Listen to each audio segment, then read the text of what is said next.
Good morning, everyone. Good morning. Wow, thank you so much. That was so much better. We are excited and happy to see you all today at our 17th Annual Fair and Affordable Housing Summit. My name is Wanda Allen Abraham. I'm the Director of the Human Relations DEI Department with the City of Winston-Salem.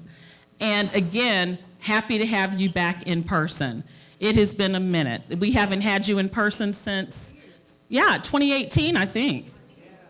2019? Okay, thank you. So it's been a while, so it was long overdue. So again, we have a very exciting program planned for you today. We have experts here from the various industries that touch on the professional housing industry. We know you will learn a lot.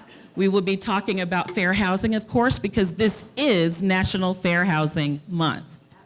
Absolutely. And so also you will hear more about how things have changed pre-pandemic and post-pandemic. If some people think we're in post-pandemic, some people aren't so sure.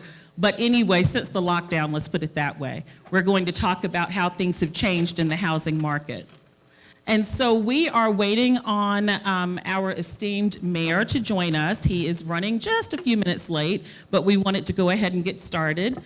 And I would like to also acknowledge that we do have a city council representative with us. We have council member Kevin Mundy with us. Councilmember Mundy. Thank you for joining us this morning. And we also have Assistant City Manager Patrice Toney with us. Ms. Toney, thank you for joining us. And so we are going to go ahead and get started, and I'm going to have actually the chairperson of the Winston-Salem Human Relations Commission, Mr. Robert Leake, to provide a few words of wisdom to us and to greet us on behalf of the HRC. Thank you. Good afternoon to everyone. I think you all can hear me. All right, that's great. Today we celebrate Fair Affordable Housing Month. Today's afternoon's luncheon is significant because on April 11, as we all know, 1968, former President Lyndon B. Johnson signed the Civil Rights Act, which was meant as a follow-up to the Civil Rights Act of the 1964. And the 1968 Act expanded on previous acts and prohibited discrimination concerning the sale, rental, and financing of housing based on race, religion, national origin, sex, and as amended, handicap and family status. The act is also known, as we know today, as the Fair Housing Act of 1968. The enactment of the Federal Fair Housing Act of April 11, 1968 came only after a long and difficult journey from 1966 through 1967, where Congress regularly considered the Fair Housing Bill but failed to garner a strong enough majority for its passage. However, when the Reverend Dr. Martin Luther King Jr. was assassinated on April 4, 1968, President Lyndon Johnson utilized this national strategy to urge the bill's speedy congressional approval. We all understand today here in this room that fair housing is important to all of us. We all understand the crisis we are seeing all across the nation in regards to affordable housing as well as rental increases. However, it's spaces like this afternoon that we all can share dialogue and discuss steps to improve the housing industry, not just here in Winston-Salem, but all across our country. So I would like to take the time to thank you all for coming this afternoon. As Dr. Wanda Allen Abraham stated, it's great to be back in person and actually be on the blocks as we have been for the past 2 years. But before I miss myself, I would like to also recognize my colleague, Vice Chair Commissioner Thompson. If she can stand. Okay, can you stand, Commissioner Vice Chair? All right, thank you. Y'all can clap, let's clap. All right, I'd like to also thank Dr. Wanda Allen Abraham, our director, Dr. Rodney Christian as well, and the Human Relations staff as well. But also, I would like to thank the Fair Horizon committee members. Are there any committee members here besides Ms. Michelle? Well, please stand.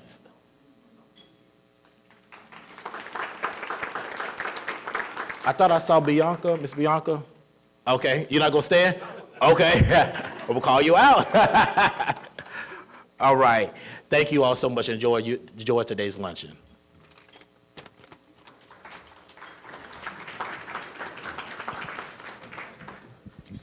Thank you, Chairperson Leek. Also, I would be remiss if I did not recognize my staff.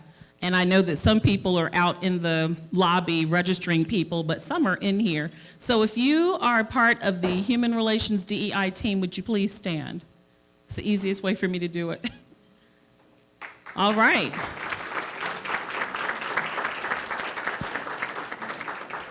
Thank you very much. They have been working so hard on this, and I just want to thank you all publicly for all of the hard work that you've done on the front end and today here on site. So this couldn't have happened without you all, so thank you, thank you, thank you. All right, so again, just to reiterate what Chair Leek said, we have the New Horizons Fair Housing Committee that plans this event each and every year. They are a committee of the Human Relations Commission. And so I'm gonna do this again, Chair Leek, because I'm gonna have everybody to stand, including you, who is serving on the New Horizons Fair Housing Committee. They planned everything today from top to bottom. So committee members, would you please stand to be recognized? All committee members.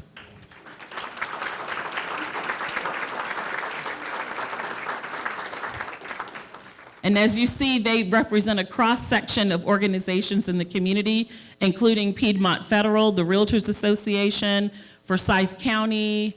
I knew I was going to get in trouble when I started listing organizations, but anyway, that's just an example, how's that, of who is represented, but they're all listed on your agenda on the back. So why are we here? Why are we doing this summit? What we want to do each and every year is really emphasize the fact that there are several organizations that work together in our community to bring housing opportunity to so many who need that opportunity. And of course, that is still the American dream. Everyone wants to own a home. Everyone wants to have a home. And so in order to have a home, you have to know what resources are out there. The homes have to be accessible, and you have to know that you have certain rights and you have certain responsibilities.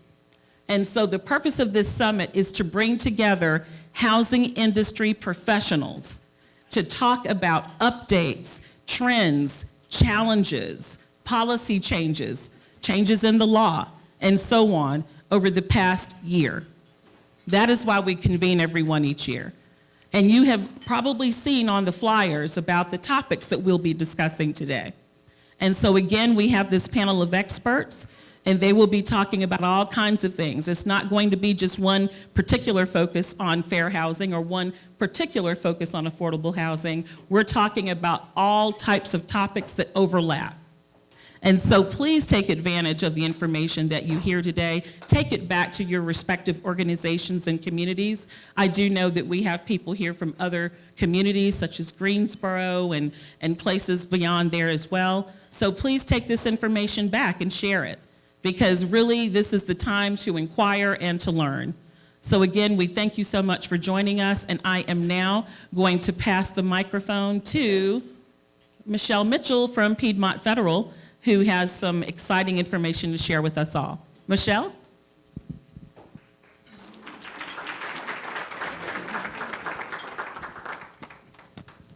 Just takes me a few minutes. Sorry, guys, I had knee surgery and I got a little bum knee here.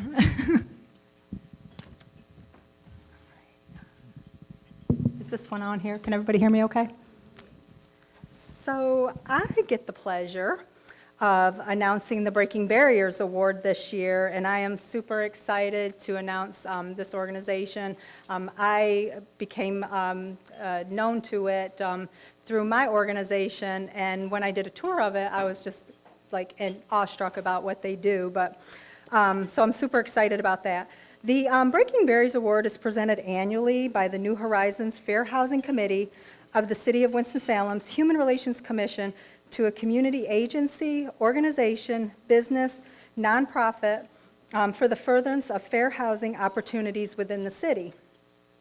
As a lender and a community volunteer, I always feel it's a big high five or a job well done when we get to the closing table or when we end up doing a rehab project and we're all dirty and we're like, yeah, high five, we just did an affordable home loan or affordable home project, and it's super exciting.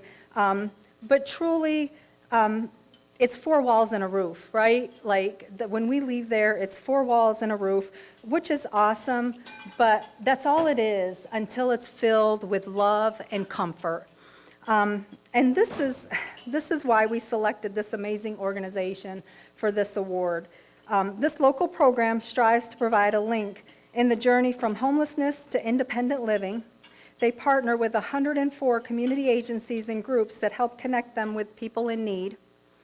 Their Up Off the Floor program has been able to help 392 children receive new beds. How amazing is that, right? Like, it just blows my mind.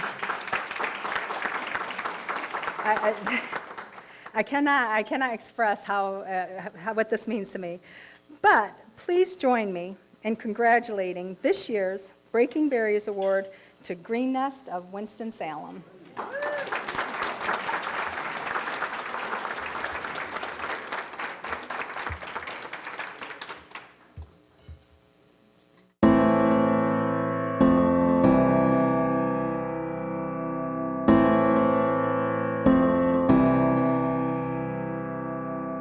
Sarah, Yes, Mr. I can't- Williams.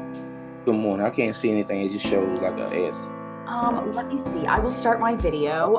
There you go. There you go. For 23 years, Winston-Salem resident Titus Williams remained behind bars, but he wasn't going to let his incarceration be the end of his story. Because sometimes you get knocked down, but you don't stay down. You get up. That's the most important thing. So During that time, he graduated from Project Reentry that works to help former inmates with employment after serving a prison sentence.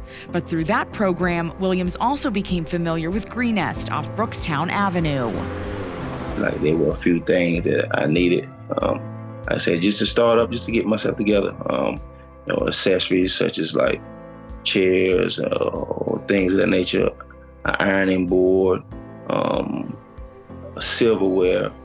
Founded by two sisters, Jan Barbie and Joanna Britt, in 2015, the organization supports people like Williams to make the transition from homelessness to independent living. So they're moving into an empty box, sleeping on the floor.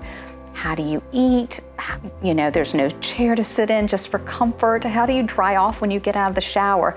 Things that we take for granted. Green Nest works with more than 100 partner agencies that refer people to the Green Nest showroom.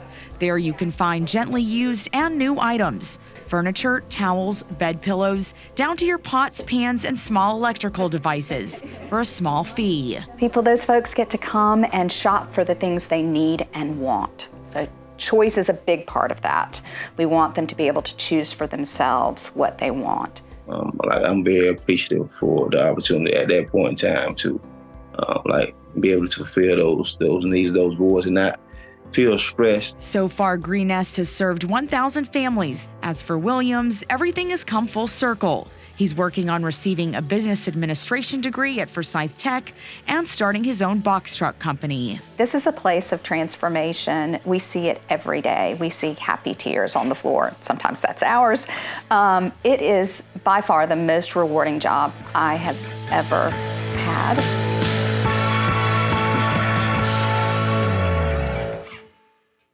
Please stand and help me congratulate Green Nest of Winston-Salem.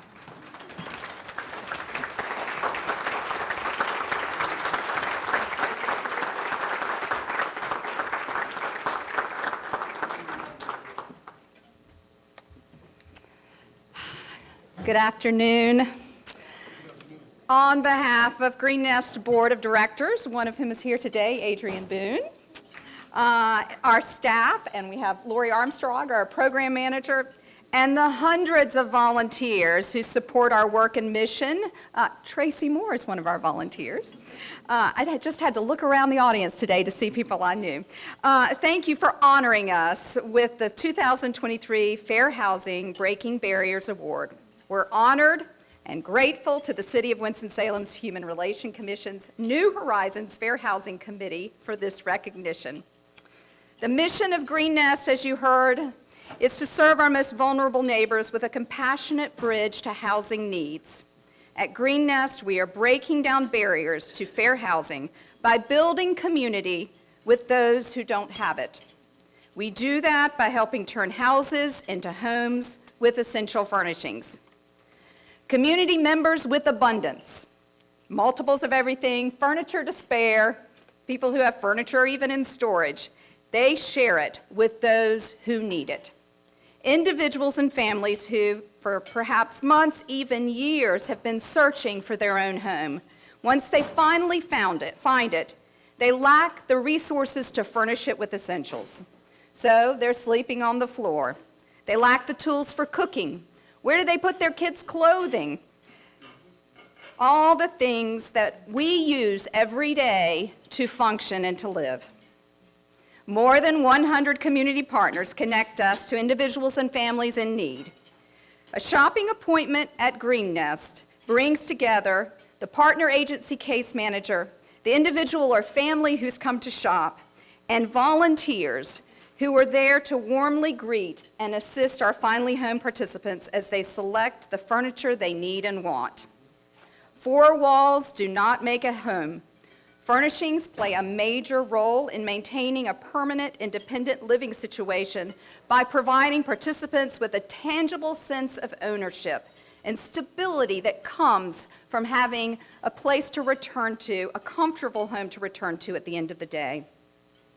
At Green Nest, we believe that a healthy home includes a bed in which to sleep, a comfortable living space, and a table with which to gather around. Research on families who participate in programs like Green Nest, those who have experienced homelessness and then have the opportunity to fully furnish their homes, they are more likely to invite people over for dinner. Their children are more likely to invite their friends over to play because they're not embarrassed by their homes. They are building community. I hope you'll come visit us if you haven't been to Green Nest. Come see what we do, come for a tour. See how we're building community, how we're creating connections and breaking down barriers between people whose lives would not normally overlap, and transforming our community one nest at a time. Thank you.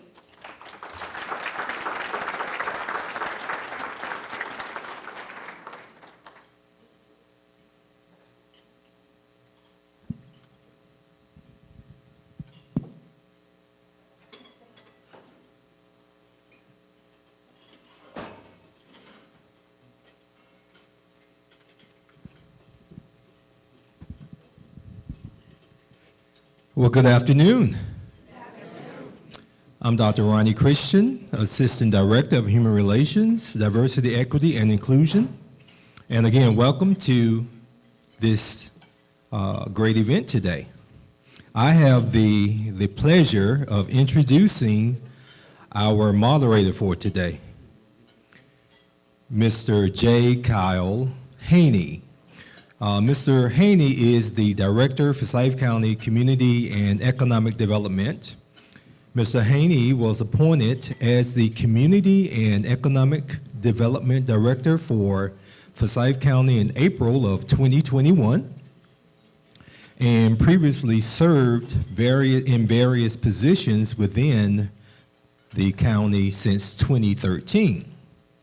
In his role, he leads the department in its mission to facilitate equitable economic growth. Let's say that 3 times, people. Growth and opportunity by supporting businesses, enabling revitalizations and reinvestment. That's another one, enabling revitalization and reinvestment, and promoting housing options that enhance the quality of life in our community. With that said, let's give a warm welcome to our moderator, Mr. J. Kyle Haney. Thank you. Thank you, Dr. Christian. Thank you. So it's a pleasure to be here again. This is my second time getting to moderate a panel for this event.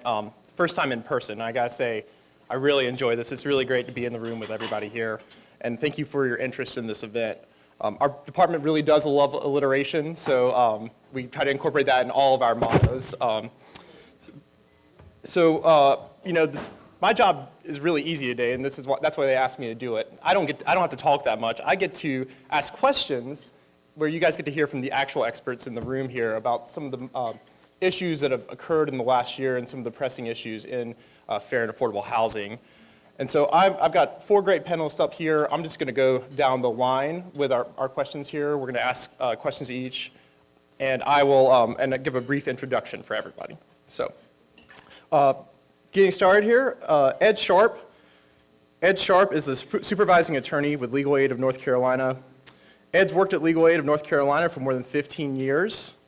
He represents low-income tenants in eviction actions, fair housing cases, and housing subsidy terminations. Legal Aid of North Carolina is a statewide nonprofit law firm that provides free legal services in civil matters to low-income people in order to ensure equal access to justice and to remove legal barriers to economic opportunity. So Ed, I'm going to pass over this microphone to you. Okay. Ed, so I'm going to start off, so we're going to be talking about the White House Renters' Bill of Rights here. So Ed, could you just start by giving a kind of a brief overview of the White House's Renters' Bill of Rights and what benefits it might have towards renters? This is it. If you haven't seen it, this is the White House Renters' Bill of Rights. And I'm going to start with the bad news. And the bad news is that it's not a bill and it contains no rights. It is, in fact, a mostly aspirational document. And it is, in my view, trying to frame the issues and explain to all of us who are involved in housing what is important and what we should be aspiring to in terms of how we manage the rental market in providing people with housing. And there are five principles in the Bill of Rights. The first one is access to safe, quality, accessible, and affordable housing. The second is clear and fair leases. The third is education, enforcement, and enhancement of rights. That's basically where they want people to know what their fair housing rights are and their rights as renters in general and landlords. Fourth principle is right to organize. So, the landlords are already organized. There's quite a lot of landlord organizations where they get together and plan, but there are very few tenant organizations where tenants have organized. But that's the fourth principle. The fifth one is eviction prevention, diversion, and relief. So, as mentioned in this document, there's more than 900,000 evictions per year. At this point, I feel quite certain it's well over 1 million. That's way too many. In Winston-Salem, I'm not sure what it is, 12,000 a year or something like that. It's higher in Greensboro even, 16,000, 18,000 a year. That's too many evictions.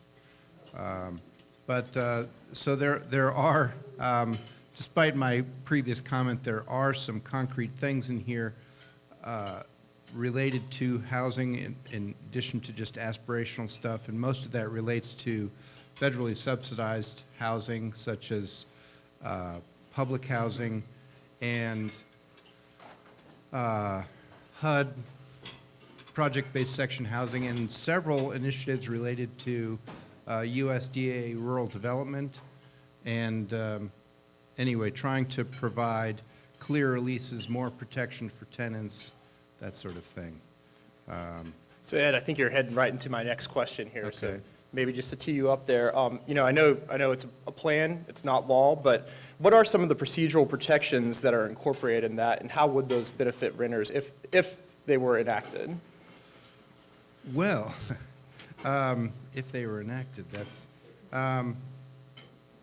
So, for instance, they talk about evictions. They want renters to have at least 30 days' notice, but there's going to be a real problem enacting that. I mean, they can try to enact that in federally subsidized housing, and they have already done so effectively in most federally subsidized housing. But in order to ensure that tenants in, for example, North Carolina have 30 days notice, they're going to have North Carolina to pass some laws, and that's not something that the federal government has any control over. In terms of the content of leases, the same sort of thing. They have some thoughts on what should and should not be in a lease in terms of making it so that the tenants can understand them. But a lot of that is, leases are basically state-specific documents. There was one last thing I wanted to mention. Oh, before we move on to the last question, I did want to mention that the first principle in many ways is the most important. A lot of things have changed in the housing market, and I'm sure all the panelists will be talking about this. But the fact is that the pandemic has made it all too clear to us that we have a gigantic problem with supply of housing. We need to have more affordable housing. And the crisis that we're all seeing, that I'm sure all of you are aware of, is mostly caused by an insufficient supply. There's simply not enough units of affordable housing available for the people that I serve, low-income people, to rent. Yeah, Ed, I think that's spot on. I saw a statistic about how in the decade from 2008 to 2018, there were half as many starts of housing units than there were in the prior decades while the population continued to grow. So that just shows kind of the deficit that we are in. Now, I think I know the answer to this kind of by what you said, but what's the expectation about implementation of some of these ideas throughout the country, and do you think that was going to be successful? And I guess also, as people here who are in support of fair and affordable housing, what can we do as a community to help implement some of these good ideas? All right. So, is it going to be nationwide? The short answer is, to the extent that they're implementing anything, absolutely yes, because the Biden administration has quite a lot of influence over federally subsidized housing. So, in those areas, the implementation is going to happen, and it's going to be nationwide. I did want to mention one.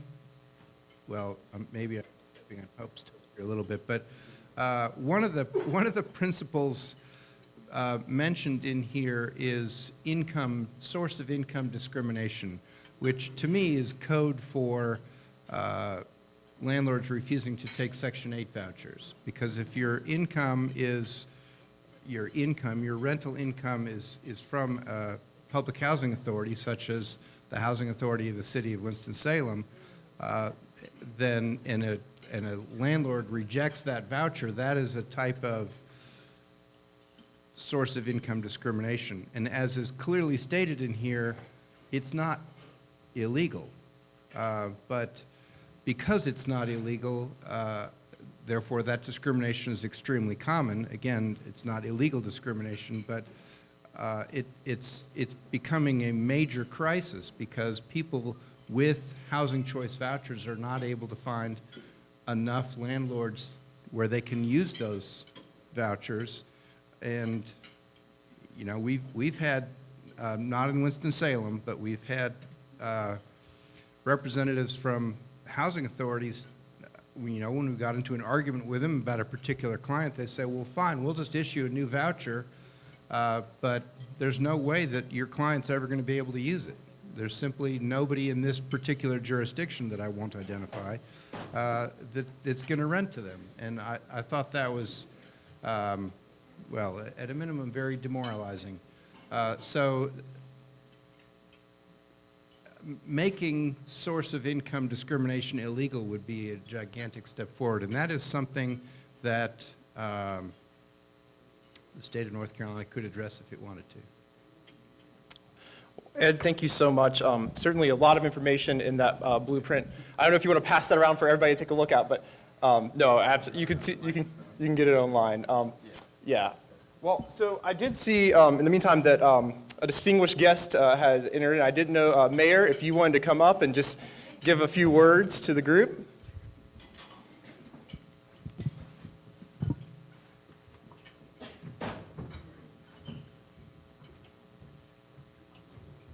Thank you, Kyle. I was looking around to see who that guest might have been. When I apologize so much for missing the opening comments here. I was in another meeting just across the street there, but it kept going on and on. But I absolutely wanted to be here because I'm here every year to say how important this event is, not only for the city of Winston-Salem, but for the entire state as we're looking at safe, affordable housing programs in these cities and communities across our state.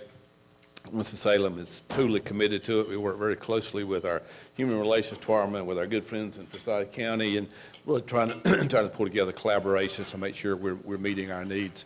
Here in Winston-Salem, we've established a need of about 15,000 affordable units over the next 10 or so years, and that's a huge, huge lift, and without everybody grabbing hold of the end of that rope and pulling on it, we're not going to get it done. But I wanted to be here and say thank you all for being a part of it. Thank you to the panel. I got to hear a little bit of this last one here, and I hope you have a great, very productive rest of the day.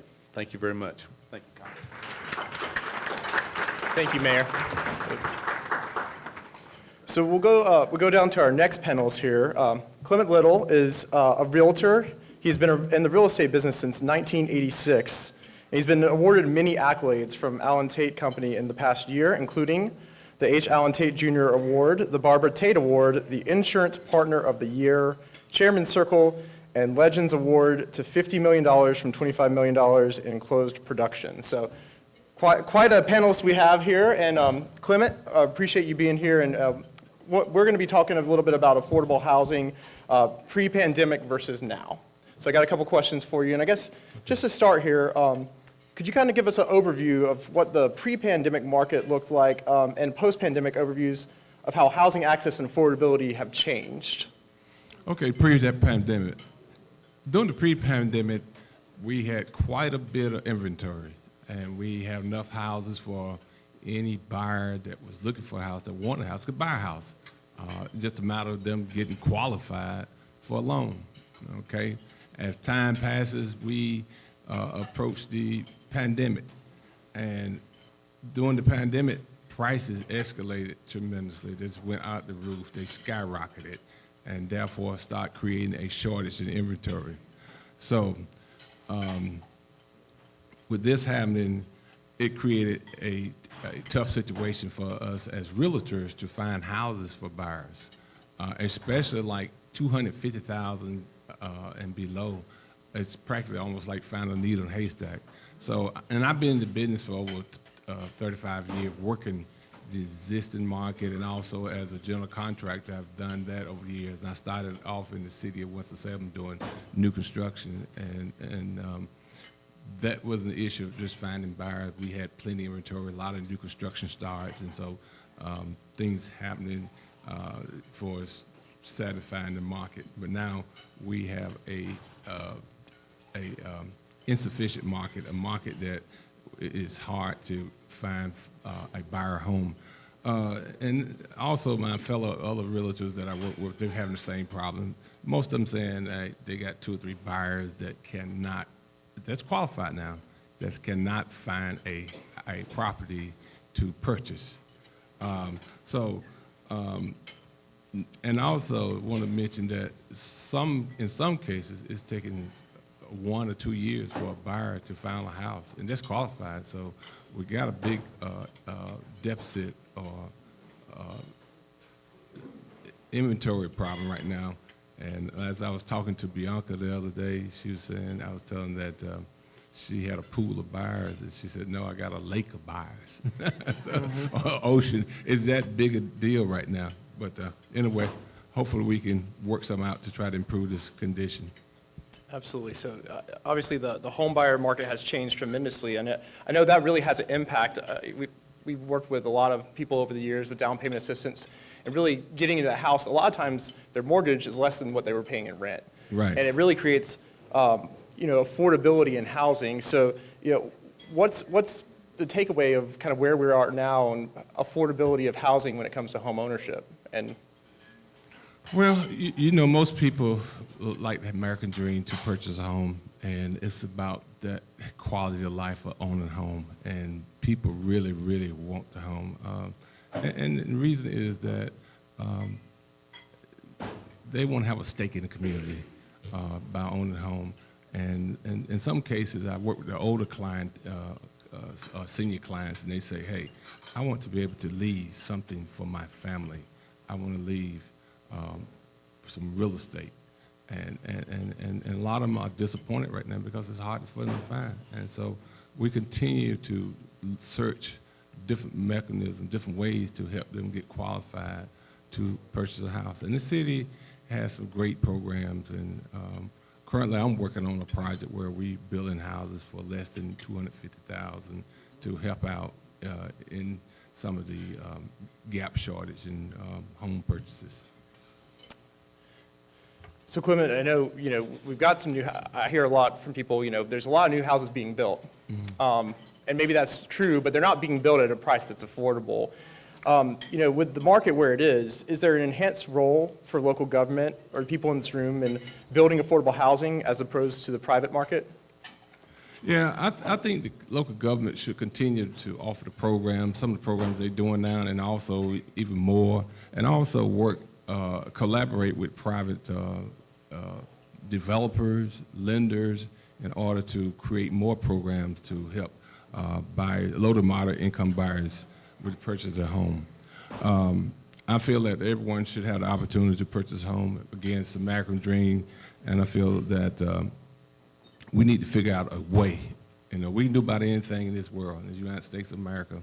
I definitely think we should help be able to solve this problem where we got this housing shortage for the affordable, for the low to moderate income. And so I think we just continue to brainstorm, continue to put energy into this to help the low to moderate income people, buyers, to purchase a home.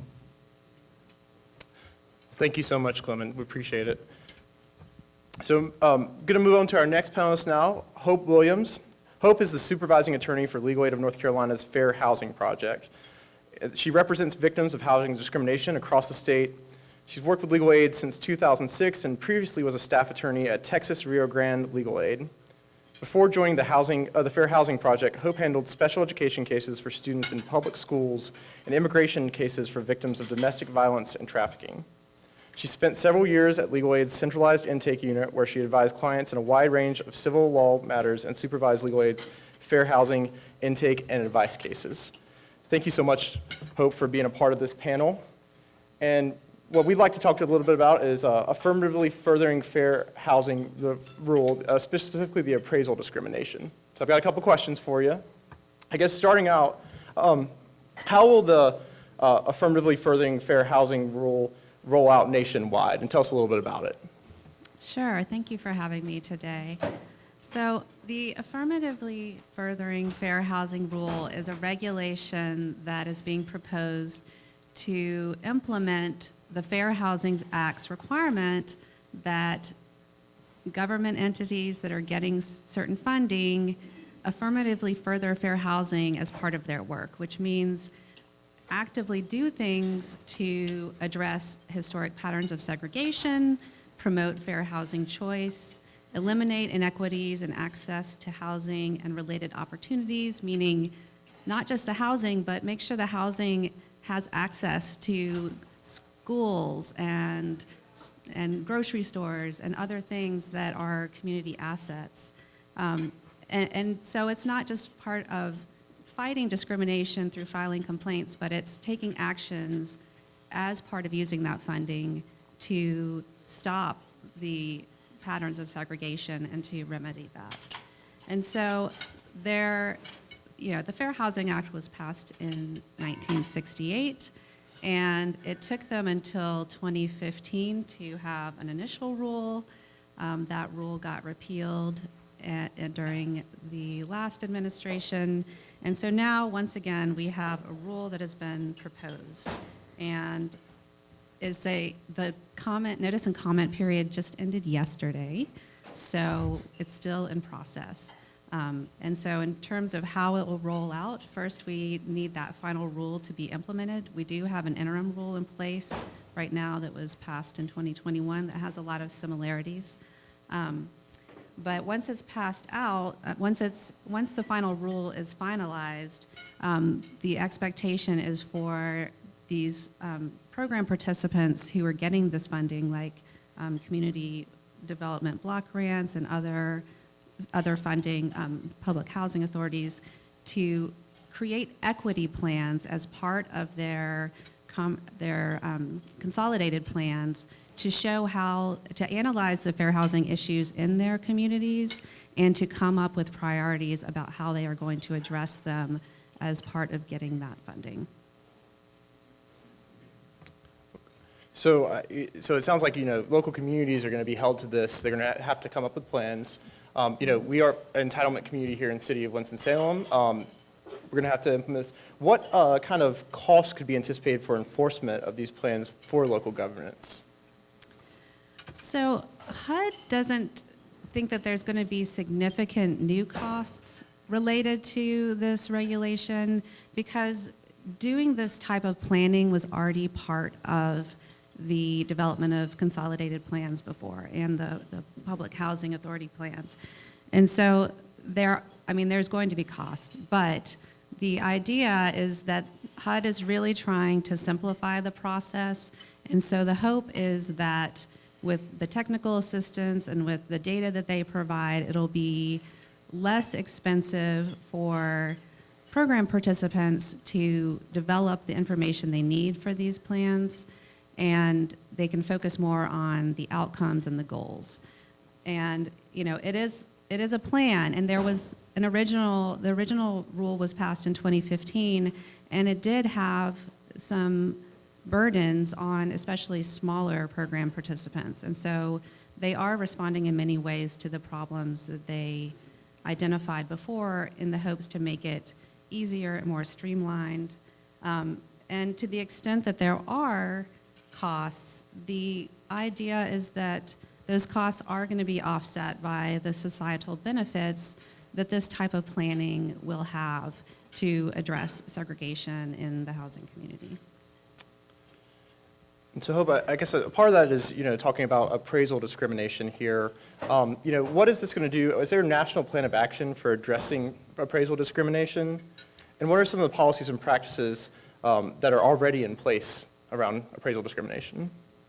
Yeah, so appraisal discrimination is something that was a priority for the Biden administration. And in June of 2021, he created the Property Appraisal and Valuation Equity Task Force, called PAVE. And that is 13 federal agencies that are evaluating the causes, extent, and consequences of appraisal bias and developing an action plan. And so that is a national effort to address appraisal bias. And they developed a report that came out in March of 2022 that documented the history of appraisal bias, the sources of it, and some of the things they found was really that it's baked into the appraisal process, the way people are trained, the lack of diversity among appraisers. And so they're really trying to address some of those issues through this action plan. And some of the things they're doing is updating appraisal guidance and policies and providing training to housing counselors so people who are looking for housing know to recognize it. They have they're in the process of creating a complaint process for consumers. So if a consumer believes that they have experienced appraisal bias during their process, they have a way to make a complaint about it. You can also contact legal aid if you think you've faced appraisal bias, because it is a fair housing issue. Another thing they're doing to try to advance diversity is they funded a program in Mississippi to try to graduate a class that are of more diverse appraisers. And that first class graduated this year, and a lot of other states are looking into that model as well to have a more diverse appraiser workforce. And one other thing I wanted to mention is that they have, for the first time, they've released some data sets about appraisals, all the appraisals that go to Freddie Mac and Fannie Mae. That data has been released from 2013 to 2021, and researchers have been able to use that to really paint a clear picture of the extent of appraisal bias in the U.S. And a group, some professors out of University of Washington in St. Louis created a report called Appraised that has some major city data, and they have some data about Winston-Salem. So I welcome you to you could Google it. It's called Appraised. It's some professors from University of Washington, and it has some really great, helpful data about the differentiation between the housing values between white neighborhoods and neighborhoods that are people of color. Thank you so much. That's really interesting, and I know a lot of work's going into the local efforts for the affirmatively furthering fair housing. This is another one of those alliteration things, rule. So certainly appreciate all the work that's going on locally. And then our last panelist here, Neil Parnell, who's Chief Sales Officer with Piedmont Federal Savings Bank. Neil started his career in banking in 2009 with Piedmont Federal as a management trainee and has served as a mortgage loan officer, branch manager, and has been the bank's chief sales officer since 2019. His current responsibilities is overseeing the lines of business of retail banking, mortgage banking, and business banking. Thanks so much for being here, Neil. So Neil, wanted to talk to you a little bit about fair lending and the effects of rate hikes on housing access. So I guess starting off with, what are some of the factors that are influencing mortgage interest rates the most right now? It's a little bit of a loaded question, especially with the volatility that we've seen in the market in the last 6 to 9 months. But I will say I kind of break it down into two pieces. I mean, you've got the macro environment, you've got the economic health of the economy, and then of course the stability in the markets. And then you got inflationary pressure. I mean, it feels like we're making a house payment every time we go to the grocery store right now. Mm-hmm. And we've seen the same thing with the housing costs. I mean, to build anything, and the price of lumber is just finally starting to come back down. But your other costs are still pretty volatile, and that's what's keeping prices up.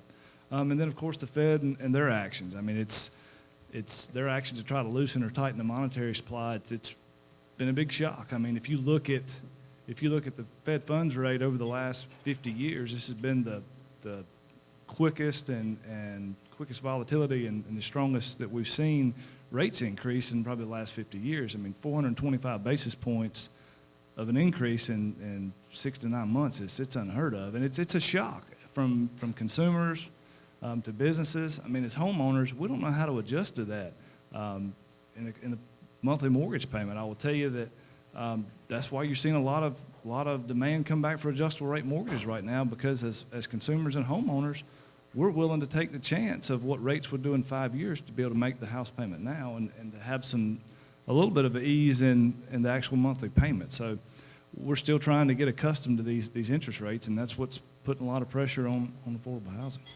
So do we see the Fed continuing to push that rate up, do you think, or take a guess? I tell you, there's two rules of thought on that right now. I mean, the Fed's telling us they're going to probably raise rates another quarter next month, and they're telling us they're going to hold. The markets are showing, if you look at the kind of the Fed futures rate based on the market, they're saying they expect rates to increase 0.25% and then probably hold for a few months and then start to decline by the end of the year. We'll just have to wait and see what happens, but there'll be some additional pressure either way. Yeah. Well, I certainly know, and I know a lot of individuals in here are working with folks who are trying to buy that first house, who've been, working really hard to get their finances right, save money, and this has had a huge impact on them. So, what are you seeing as far as these interest rates and economic factors pushing hopeful homebuyers out of the market? Are people just giving up, or? We've got a team of loan officers, great loan officers right here from Piedmont Federal, and they will tell you they're still working with clients they've been talking to for the last 24 months. Clement touched on it a minute ago. I mean, folks they still want to buy homes, and they're looking for homes, but the increased sales prices have pushed some of them out, and then the interest rates have made it even harder. I mean, I will tell you, we ran the numbers back in November, and the difference from January of 22 to November of 22, you saw folks were qualifying for a little more than half of what they could back last January, and that's a real number. And then you add in the fact that the increased sales price, it's just putting a lot of pressure. Yeah, I know. HUD set that rate at 251,000 for a new build, and find me something that's being built for 251,000 or less. You know, Absolutely. it really does have a huge impact. So, well, appreciate your time, appreciate your insight, and thank you all for being on this panel. Could we give the panel a round of applause?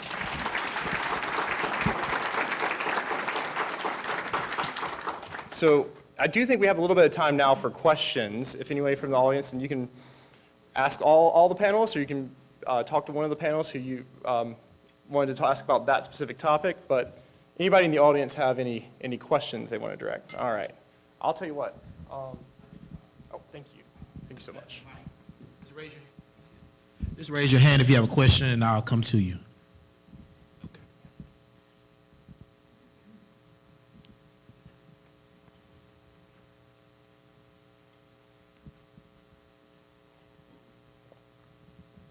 Hello, my name is Miss Sandra Brown, and I have a question. With my landlord, the first of the year, they went up on my rent. I can understand that. But after, they went up on my rent in January. So this month right here, before it was time to pay my rent, they went up on my rent again, not giving me another lease, but going up on my rent and saying, because they went up this time, it wasn't time for them to give me my, wait a minute, hold on, to give me my, my papers for my rent. So the question I'm asking is, how can, once I get my lease, the first of the year, and they give me a rent payment, then I pay the rent up until this month right here, I have to go in the landlord's office and ask how much is my rent, because I pay my water bill with my rent. So therefore, I have to go every month and ask them how much is my rent, including my water bill. How is it that they can go up on my rent, which they had already did the first of the year, and then go up on my rent again for this month and ain't giving me now another lease?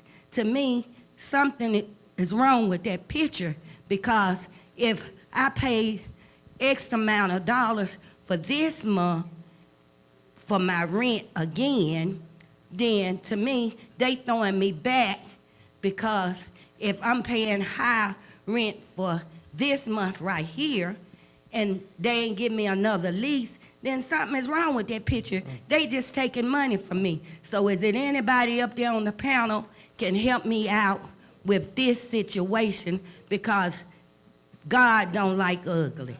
Yeah. See, want to talk about that? Yeah.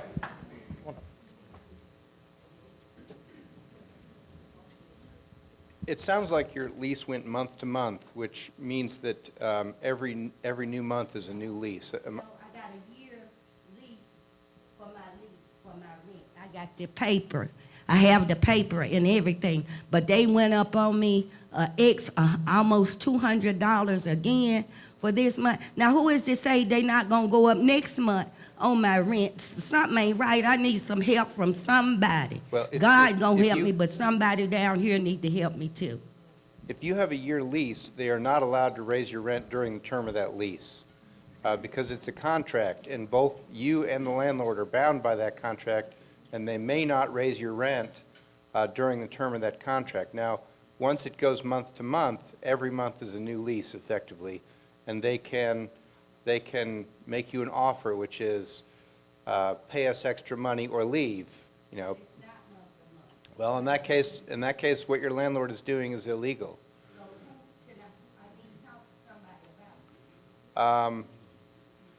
You can call 866-219-5262. It's a number I think Hope may remember.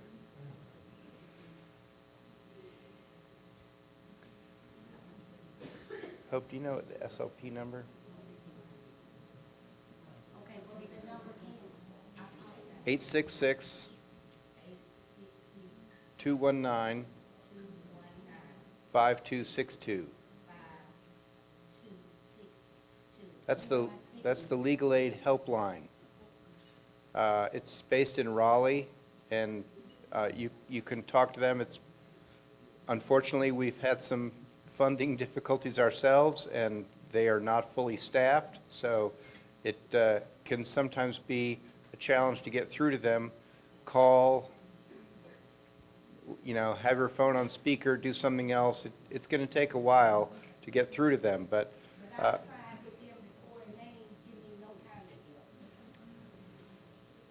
I'm not sure what to tell you about that.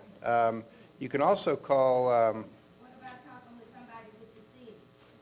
Well, I was about to say, we have representatives here from the city who might also be able to help you out, but it sounds to me like what you're describing is illegal, because if the landlord raises the rent in the middle of a lease, that's a breach of contract.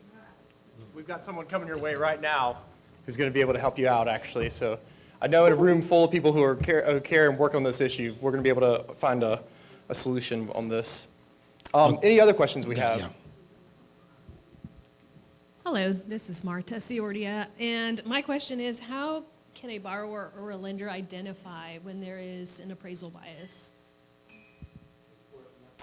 How can a lender or a borrower identify appraisal bias? Borrower or lender identify appraisal bias. Hope you want to tackle this.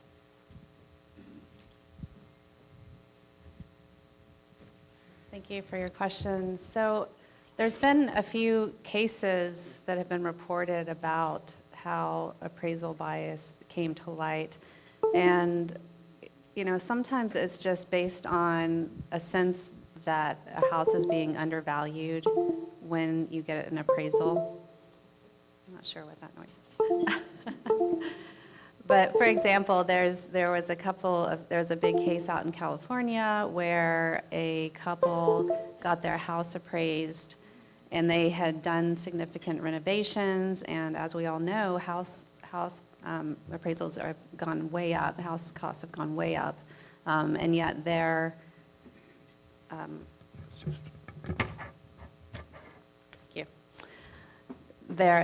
the amount that they were quoted seemed very low. It was not much more than they paid for the house a few years earlier, and this was a black couple, and they decided to get another appraisal, and they took all evidence out of their home that they were black. They had a white friend come and stand in for them, and their house was appraised for hundreds of thousands of dollars higher.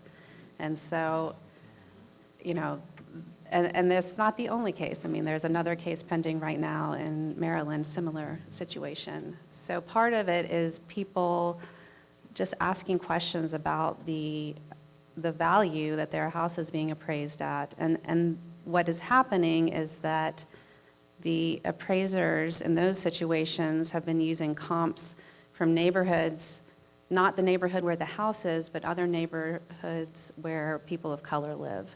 And that has brought down the amount. And so that's one way to identify it, is if it seems like it's low, then ask more questions.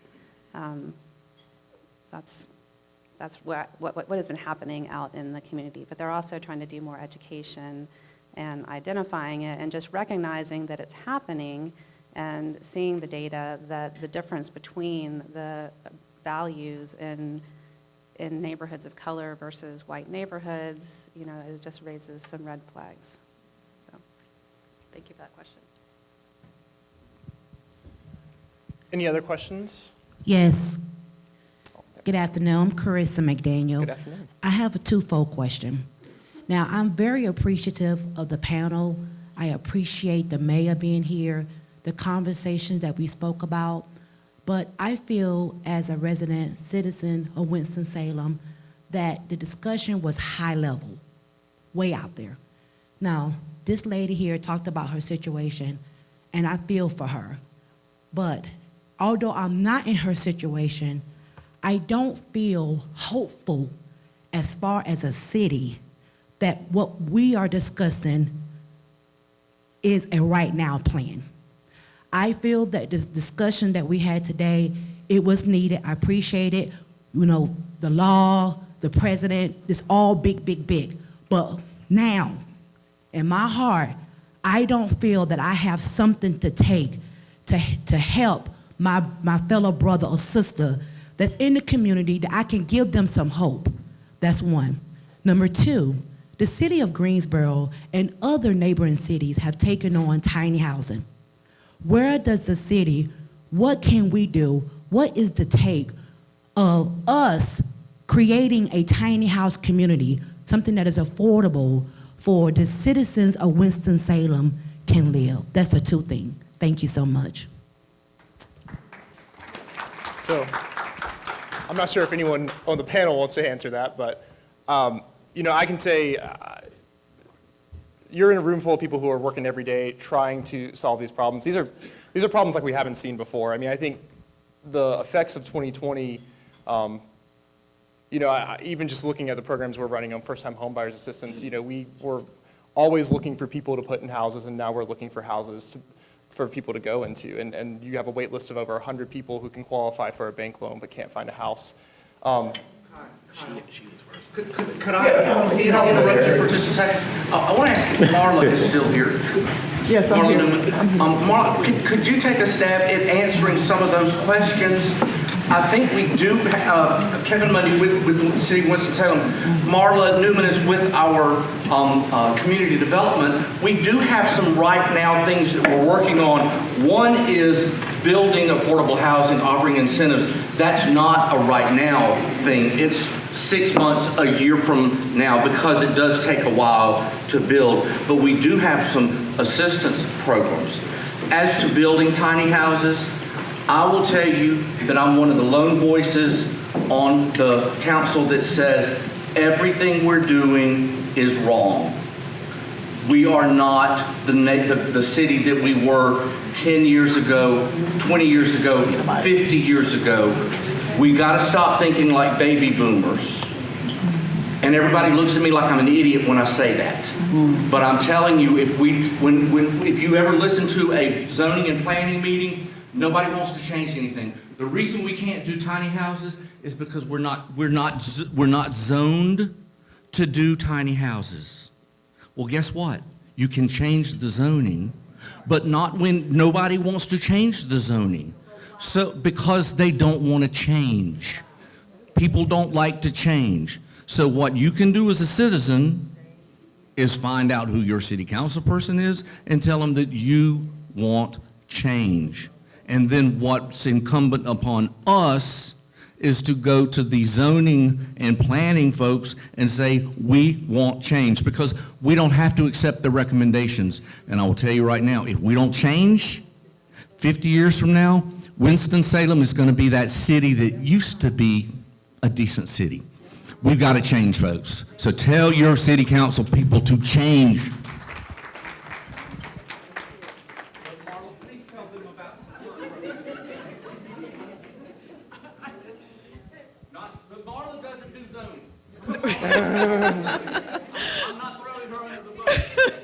Thank you, Councilmember Monday. And I mean, we've got a lot of stuff that we're working on. And as he mentioned, this work takes time. If you look at private developers in the marketplace, to get a development underway takes them a year, 2 years. The city's new to this area of work, but we decided we needed to stick our toe in the water because of the great need that we have in this community. So I will definitely say we're working on it. It's going to take us a little time. Be patient with us, but it is a priority for the city to make sure we bring more houses into the market that are affordable for everybody in this city.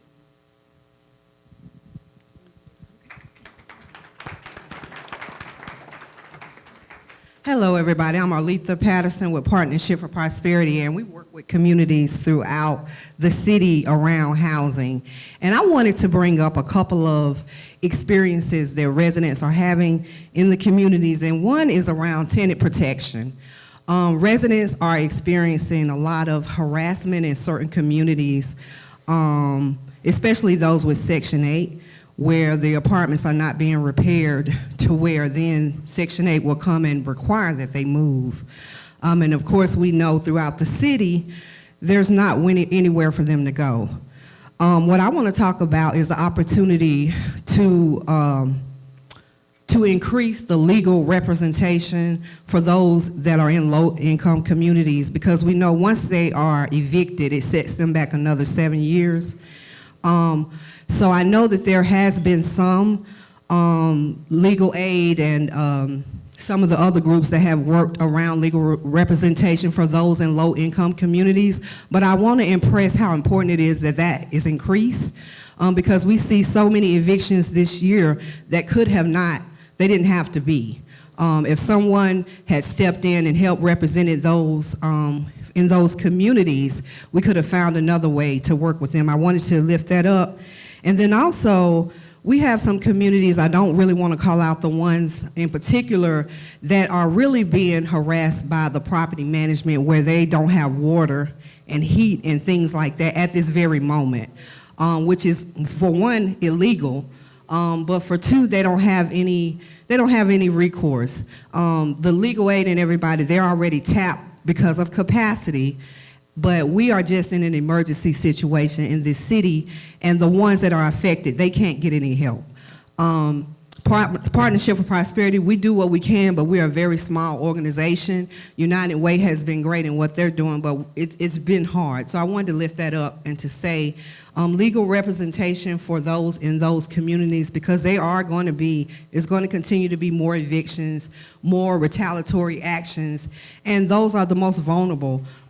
We know that it affects education, it affects jobs and everything in our city, so I wanted to lift that up. Thank you so much for sharing that. And I know Ed mentioned some of the funding challenges that legal aid has. I know there's been some local funding given to legal aid in the last couple of years, especially with some of the federal dollars that have come down. But certainly that's going to be a continued need, and we need to continue to.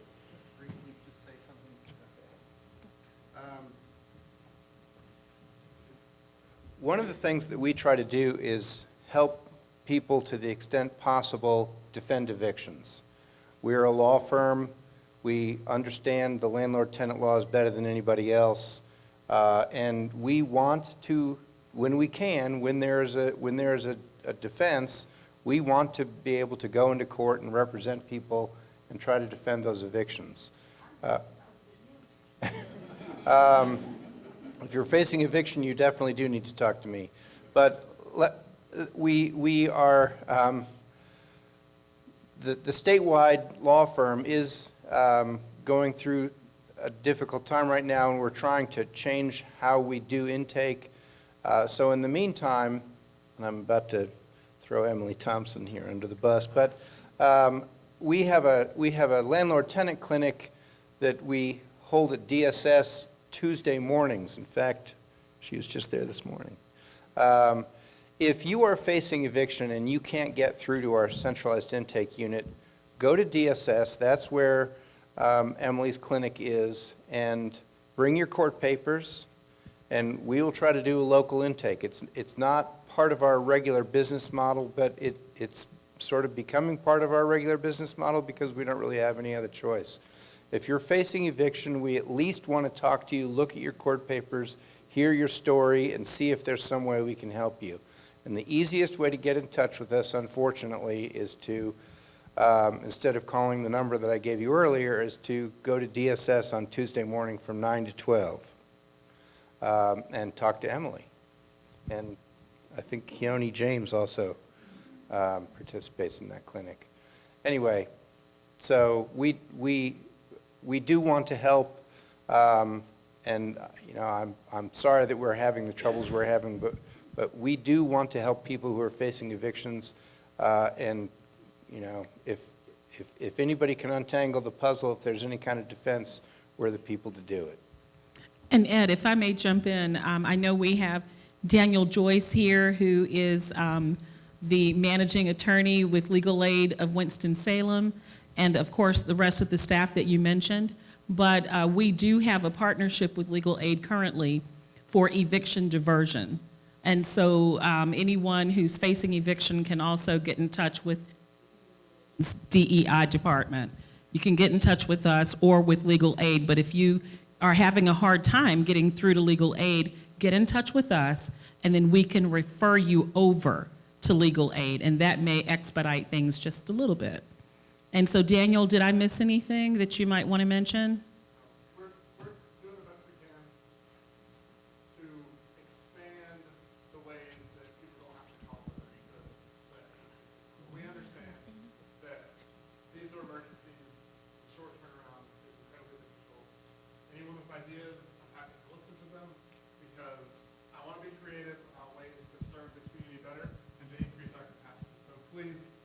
do not hesitate to reach out to me about that.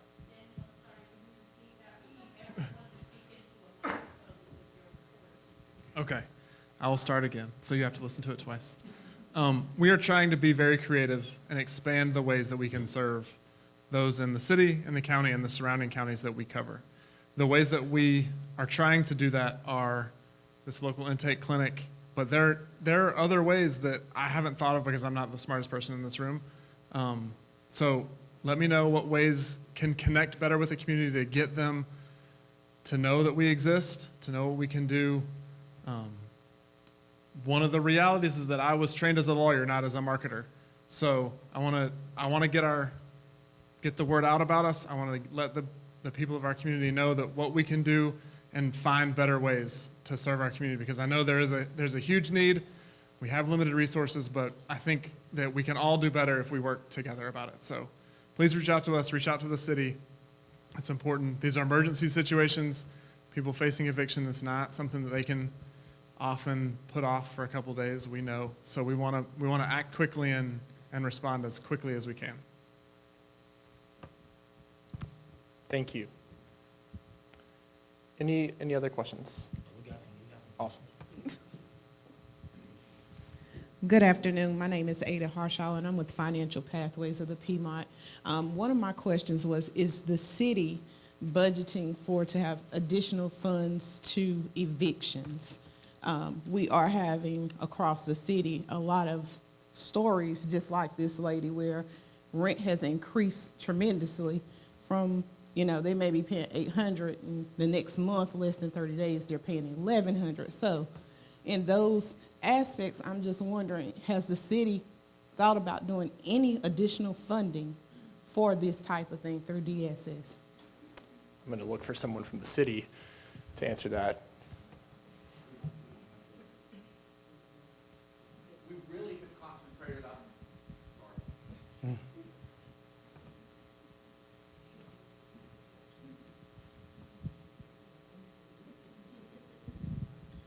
we really have concentrated our funding on building or incentives to build affordable housing. There may be other entities that are funding help for evictions to help stay evictions, but we are not funding right now. I think I can revisit that. We haven't finalized the budget. We can talk about that some more, but at this point in time, there's not money in the budget. We're really looking at more building affordable housing. I'll meet you, or we got somebody here who'll meet you in the middle.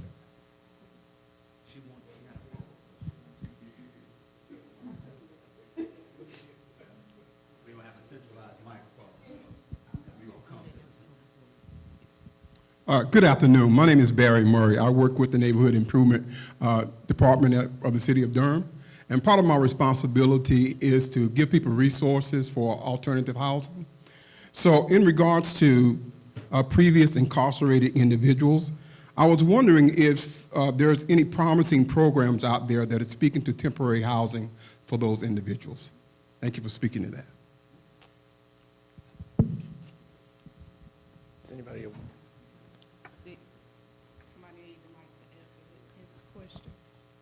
I'm not. No.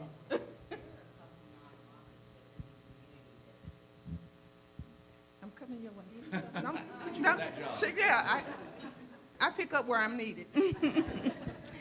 Good afternoon. I do know that there are a couple of nonprofits within the community of Winston-Salem that assist with those that have recently been incarcerated that are now out and looking for housing accommodations. One of those nonprofits is on Wings of a Dove. There are others, so you would just have to look that up. I'm not familiar with, I'm not that acquainted with the other organizations. This particular one I am. Project Reentry, I think, is one. Holly House is a program under United Way, operating, I think, under United Way, which is, I can't remember the term we're using. Halfway house is really not a term we're using, but for women who are transitioning out of prison, It's a residential program to help them move back into society and provides living quarters. And like Zena said, there are other programs, but they are nonprofit. They're not government agencies. SOAR, there's a program called SOAR with the cities that helps employ people. I think that's for men exiting the prison system. Is it men and women? Where we provide jobs and job training, and the hope actually is that they will come to work for the city because we need employees, and we don't provide residents, but we do provide them with a job so they can hopefully pay for a place to live. I guess it's back to me. I did have one other question, just kind of following up with you on, I noticed, I know a lot of people look like I do, we have a lot of abandoned houses here in Forsyth County. One of my thoughts was actually being able to go in and rehabilitate those homes. Has the city looked at putting funding towards that to kind of push some of this along instead of trying to build from ground up? So being able to make those homes affordable, rentable, however we need to do in order to push the city forward. I'm going to pass that over to someone. I will tell you, I've only worked with one house, and it's a complicated process because foreclosure is a complicated process, and the county actually does the foreclosure part.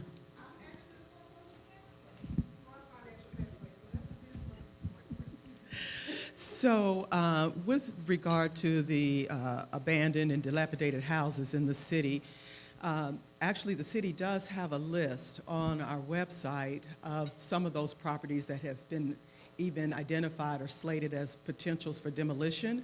Because those properties are still in the private ownership, however, they're not owned by the city, we list those properties, and then that way people will know what might be eligible for demolition, but we also encourage individuals to then do the research to try to find the property owner and see if there's an opportunity to actually buy it from that owner.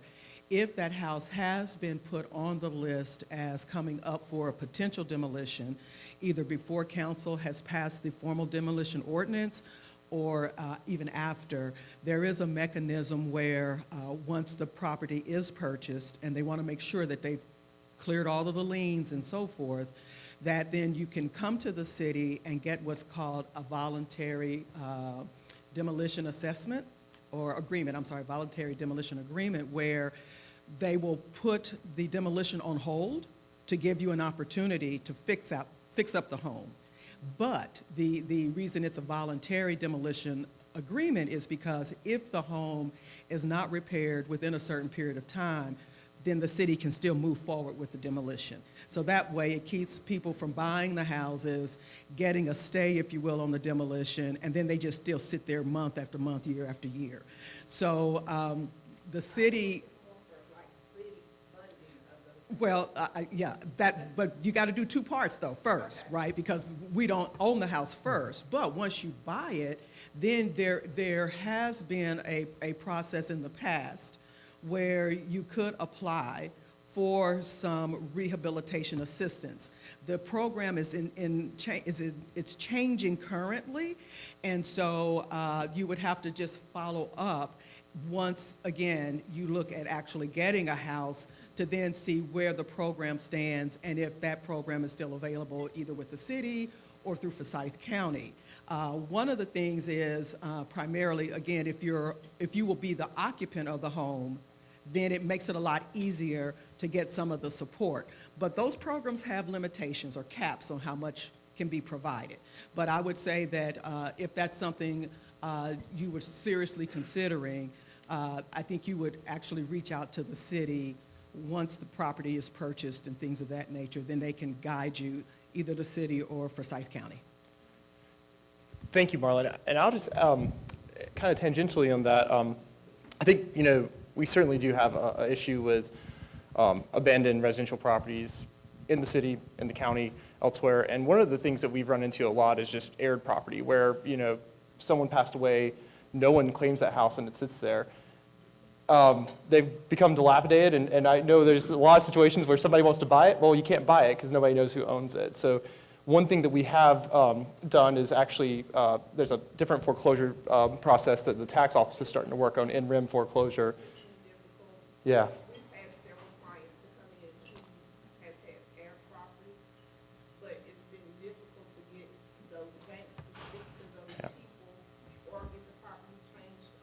Yeah. Yeah. It is, and you know, one thing the county did actually was provide some funds to legal aid to do some education around aired property and title or wills and estates and things like that. But then, you know, the other part of this is just some of those properties that have been there for decades, just kind of abandoned or fallen apart. We are moving forward with some in-rim process that will allow us to actually foreclose on that and clear that title so someone can buy it and restore it or demolish it and build something new, because we do know, you know, that's a lot that should be used for housing, and right now it's not being used for housing. So I mean, I think there's a lot of different programs that we're working on to try to tackle that. All right, so I've got a question here. So generally, when we see things we call problems or issues, there's an ebb and a flow. And what I mean by that is that, you know, as they say, nothing new under the sun. We've seen this before. Have we never, ever seen this affordable housing condition that we're in right now? And if we had seen it before, whether it's here or somewhere else in the nation or maybe somewhere internationally, what was done? Sometimes things are done naturally. Things turn around, or there is some kind of intent behind it. Since I got the mic, I'm going to ask my other question as well. Has there been some kind of educative process by which people, such as all of us in this room, can understand how to make our money grow? So if the cost of living is going up and our pay is not going up commiserately to that cost of living, the cost of materials, affordable housing. I'm sorry, I'm staring right at you, man, but I want you to respond. So we're doing the best that we can with regards to the housing infrastructure, the brick and mortar to build the houses. And we're doing what we can to let people know that this is a process you go through to understand what it means to be a first-time home owner. But are we teaching the persons who have little income how to make that little bit of income grow? And then finally, what kind of pressure are you putting on the legislature to fix this thing? Great questions. Thank you for that. I'll tell you, that's a great question on the first-time home buyers. It is a very important piece of the home ownership process, and also letting folks know that we talk about the interest rate environment, the interest rate cycle right now. A 30-year mortgage right now, you're basically, when you take out a loan, you're getting an insurance policy. Because if you get a fixed rate loan, you know the payment is never going to increase. But you talked about the ebbs and flows, you talk about the interest rates. We expect them to come back down at some point. So from that aspect, you have an insurance policy that if rates do come down, that homeowner could refinance at that time. I'm gonna do a shameless plug right here, but Piedmont Federal portfolios all their loans. We have a modification process that we try to educate every borrower that if rates go down, we work with them on this modification process to lower the rate and lower the payment to match that. And there's no appraisal, there's no credit report pull. It's a very streamlined process, and that's how we try to educate our clients to help better put them in a better cash flow position, to help them save and plan for the future. And that's a really big thing. It's, as far as the education of the home buying process, that's one of the biggest life purchases that you'll ever make. And being able to know that process and know what the pitfalls could be, the tricks of it, and how to be successful through that, that's what we try to work with each one of our clients to do that, because we want them to be comfortable. We remember what it felt like. If we've ever had the opportunity to purchase a home, we remember what it felt like to go through that process. And if we've got folks that haven't been able to own a home, we want them to understand that process from start to finish. And it's not just buying the home, it's the after the purchase and the maintenance of it and how they're able to be successful and to help their property grow equity. And lastly, you touched a little bit on the education piece of how can folks continue to be successful and grow their money. now's a perfect time with that, with the interest rate environment, because you'd have the opportunity to actually reinvest what money you've been able to save and get a higher interest rate. On the flip side of that, it's more difficult with the inflationary pressure. So we tell folks, whatever you're doing, get a second quote. If you're looking to purchase something, or if do additional research. Don't just buy the first thing you see. Do additional research and look for, is there a better price out there? And continue that process and ask questions, because that's how you're able to grow. Hope that answered that question. See me afterwards. We'll get into more detail.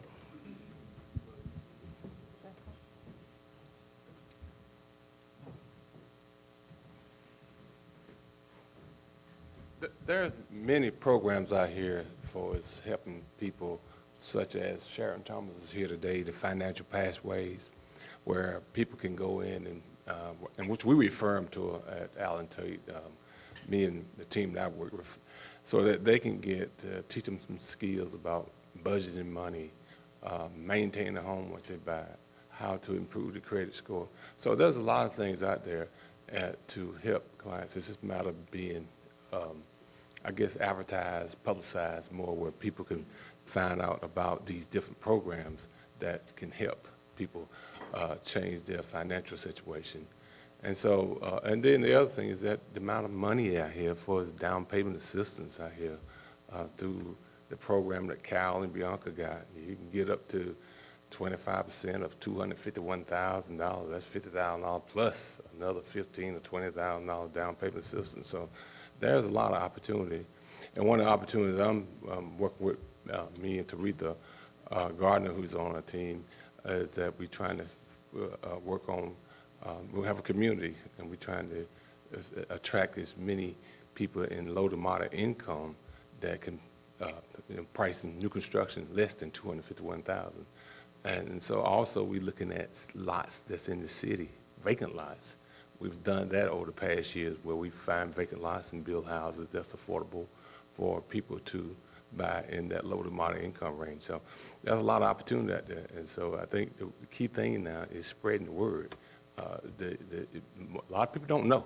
And I don't know what's the best media way of doing it, but the word needs to be passed out, where this is these opportunities for people in the low to moderate income to purchase a home and also help work on their credit and improve their situation, therefore having a better lifestyle.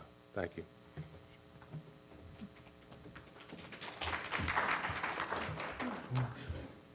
Hi, my name is Cheryl, and I have a question. I've heard many questions, about pre-eviction, but what about for the mother who's been evicted and has children, or the father? Is there some agency that he or she can talk to, because that eviction is now on their record and preventing them from getting housing? And other than going to a shelter or have to stay at some of these extended stays, which are $1,600 a month, what else can they do?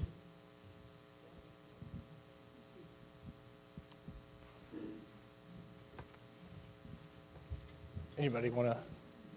Oh, I'm not going to the answer.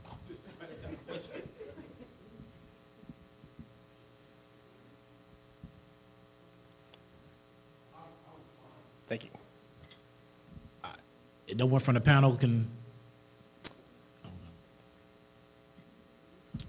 So one of my questions was about the pressure on the legislature. So what we did in Durham, we did put on our council's legislative agenda a priority item to address the issue that you cannot seal or expunge the record of someone who has a eviction filing or a summary ejectment filing, which unfortunately, whether you use an algorithm through a third-party rater of your creditability or your rentability, or you just have someone who's looking at the record, even if you were not quote-unquote evicted, but you had that filing against you, that can go against you as far as your ability to find decent and affordable housing.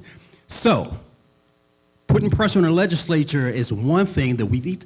I mean, come on now, you can expunge some criminal records and you can't expunge or seal a record of a filing of a summary ejectment? To me, that don't make sense. Am I the only one? I know I need an amen corner somewhere around here.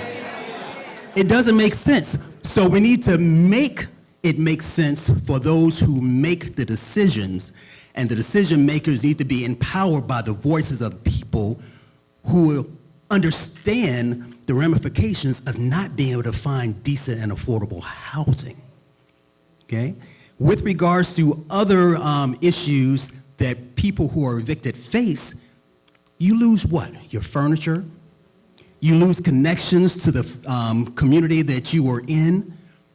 So somewhere, someone has to have some funds to at least put that person's furniture up in some kind of storage. So when they do find themselves some foundation underneath their feet and a roof over their head, they don't have to start all over again with your Aaron's Rent or Renter Center or some other place where they're paying out the wazoo to get more furniture, right? So there are these other little small things. We got big picture stuff, but let's get into the granular stuff. What can we do to help the person? Because when we help the people, if you put it like this, if I help my neighbor's gonna help me. It's that whole cross-pollinating thing, right? My neighbor got good grass, I'm gonna probably end up with good grass, but if I got bad grass, let's go pollinate over there, right? So if we look at it like that, helping them helps me, then maybe we can make a little bit of a difference.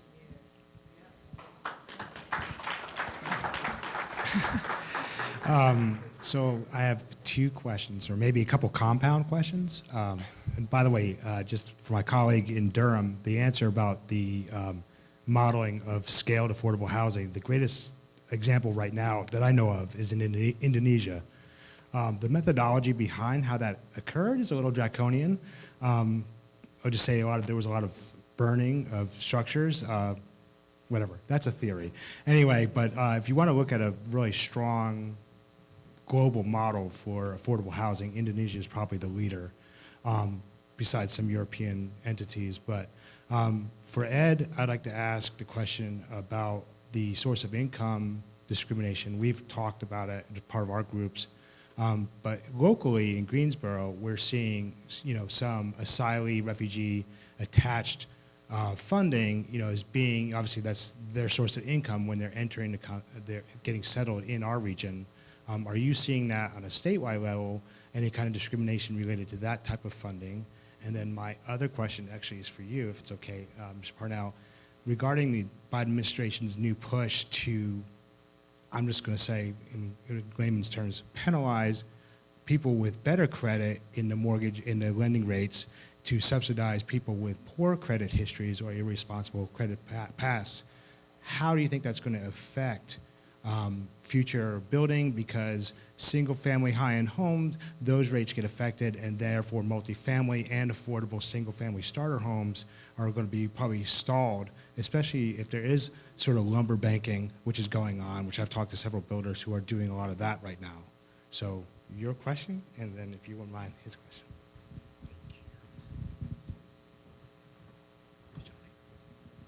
Legal aid is funded by Congress, which means they get to tell us what to do.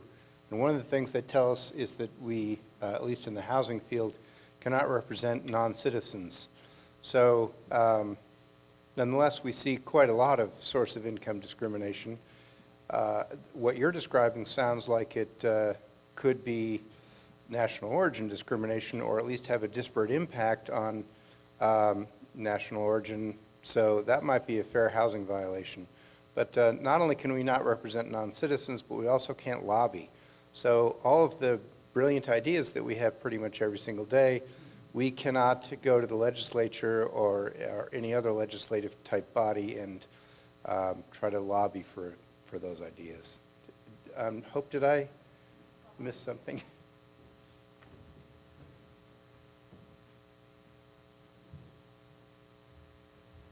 So I think Ed is right about a possible national origin angle and the fair housing. Well, first of all, if they do have valid refugee status, they might qualify for legal aid services. So I would encourage them to reach out to legal aid and to our fair housing team, just so we can look into it and see if there's something there.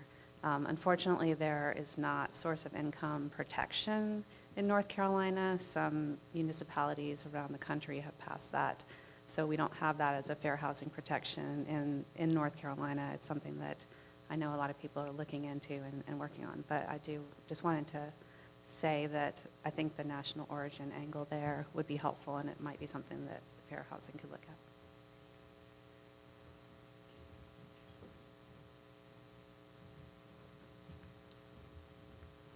at. Just a kind of a recap is how do we think the proposal for the reduction of the interest rate for some additional derogatory credit or lower credit scores is going to impact? I believe it's too early to tell.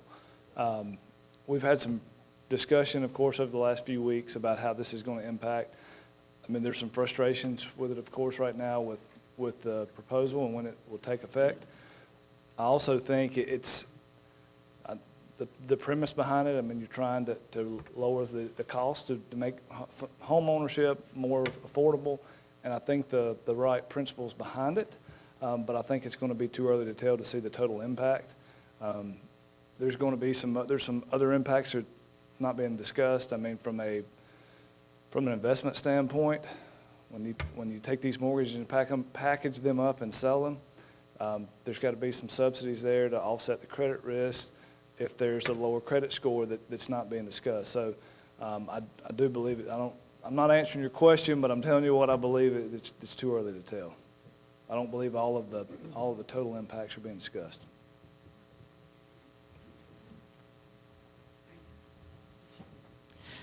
My name is Joni, and I'm with Habitat for Humanity. And I'm not sure who on the panel might be able to speak to this, but I know in other communities there's been in the news how the craze to own an Airbnb property has really put a crunch on affordable housing or just housing stock in general. And I didn't know if anybody has done any research or tried to figure out how many Airbnb properties there are in Winston-Salem that has added to our housing crunch. I am happy to jump in on this one unless a panelist wants to. I can't speak to Airbnb. It is something, working on down payment assistance, I think the county has really prioritized, or one of the things that we work on is the first-time homebuyers program and down payment assistance. Bianca Green over here leads that program. And so we were interested in this because I think someone talked about whether we've seen problems that we haven't seen before. Well, since 2000, we've seen a huge amount of investor purchases in our community. A huge amount. And this is not something that's new to every community. It is new to us. And so we crunched some data on that and saw that I think it was about Q2 of 2022, but for about 6 quarters in particular, there was a large increase. I think it was about 27% of all residential single-family sales were going to investors. And so that was interesting to us, but really didn't touch on the problem of, we're looking at first-time homebuyers programs. So we're looking at houses that are $251,000 or less. We're looking at houses that are probably built since 1990, because we're not trying to put someone into a house after they've saved up their money to buy it, where they're going to have to do immediately repairs. So when we crunched that, there was one quarter where it was about 80% of the sales. It was investors purchasing about 80% of those houses that were with a tax value between $100,000 and $250,000, $300,000, built since 1990. So it's got a huge impact. And for the most part, they're not selling those. They're not taking those, flipping those, and selling those. They're converting them into rental. And when you control that much of that market, that's why you're not seeing anything at the 251 or below. That's why people are having a hard time finding houses to get into that are affordable for their first home. So certainly, that is something that I think is novel to this community, but we're aware of it, and I think there's a lot of different ways that we're looking at how do we address that, whether it's working with builders who want to build something for that market. The city is certainly looking as developing and selling and working with builders who are going to build stuff that is going to be affordable to that. It's a lot of different interventions that maybe that we haven't prioritized in the past, but we are responding to and trying to figure that out. Thank you. Oh, sorry. Oh.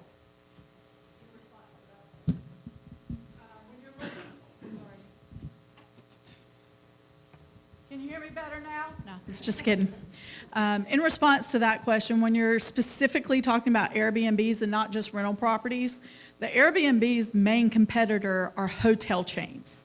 And it's the hotel chains that are lobbying to stop these Airbnbs and these private people from growing generational wealth that way, in my opinion. But my opinion's big. So Yes, so you have to look at it from that way. This is not necessarily a first-time home property that are being rented as Airbnbs. They're high-end properties that someone from out of state or coming into the area wants a nice, luxurious, little comfy, non-hotel type place to stay. And their biggest competitor that's lobbying against them and trying to stop the individual sellers from growing their wealth is the hotel chains that are benefiting from that space as well.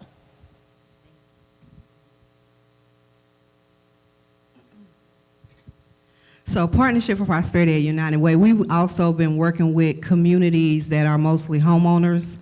And so we have been looking at communities that have the aging housing built back in 1974. And we also have been working with Habitat for Humanity and other organizations around repair programs, even the county. And so one experience that residents have had is around the income guidelines and the fact that most have to qualify under the HUD guidelines, which is very low. And when you look at these communities that are homeowners, their average income is around $44,000, $50,000, so they don't qualify.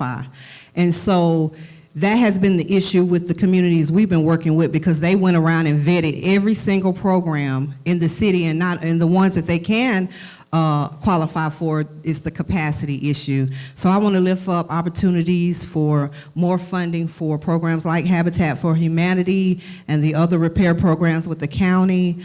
And then the other, I can't even remember what the other one was about. I think it was about rent stabilization, and I know that's on a legislative level, but I think that's something that North Carolina needs to look at, some of the things that are going up north as well. But I did want to lift up the thing about the repair programs, and residents across the city are having issues, one, if they're even eligible to apply, and then two, if the organization has the capacity. So I wanted to lift those things up. Thank you.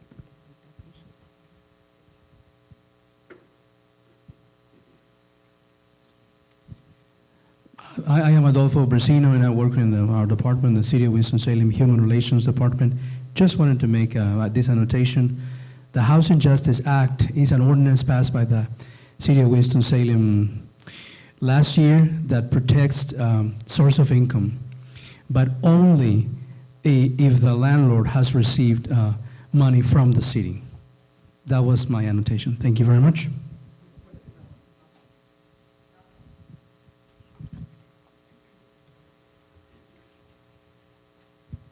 Okay, can we please give a round of applause to our microphone runners?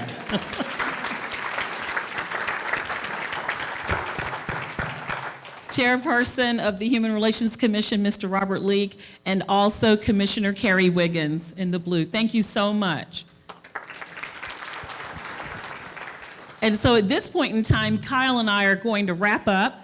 And what I'd like to say is thank you to everyone for participating, engaging, asking questions. We know we did not get to everyone's questions, but if you have a particular question, please feel free to grab someone from the panel or on my staff or whoever else you think would be able to address your question. Also, I was remiss earlier in not thanking our sponsors. We could not do anything at all without the support of the community, particularly by way of our sponsors. So Piedmont Federal, thank you so very much. We appreciate you. Round of applause. The Winston-Salem Regional Association of Realtors, thank you so much. Thank you.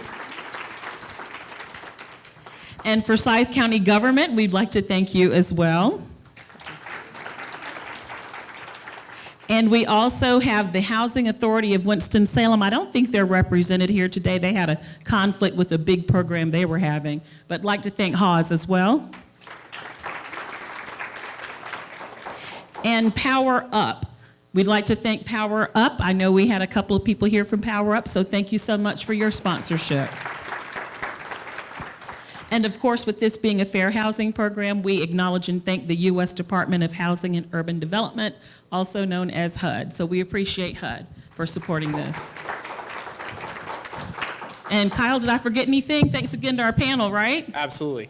and I'll just say thank you, Wanda, for your leadership in doing this. Our panel, you guys were great, and we picked some topics that we thought would try to reach the furthest amount of crowd, but obviously, we hear the concerns that are going in the community, and that's really helpful in us in setting what that agenda is and looking forward to next year, or the continued conversation is going to happen after this as well. So thank you all for your questions, and thank you, Wanda. Yeah, thank you, Kyle. Thank you. And so we're letting you out a little early, but we're asking for sponsors. If you are a sponsor, please meet us here at the stage. We'd like to take a group picture of our sponsors. We would also like to take a group picture of our planning committee. So if you're on the planning committee, we'd like for you to come up as well for a group picture. And I think that's it. And we're going to do our picture, yes, after that. All right. Did I forget anything? All right. Thank y'all so much for coming. See you next year. Thank you so much. Thank you to the staff as well. Thank you so much. Yes.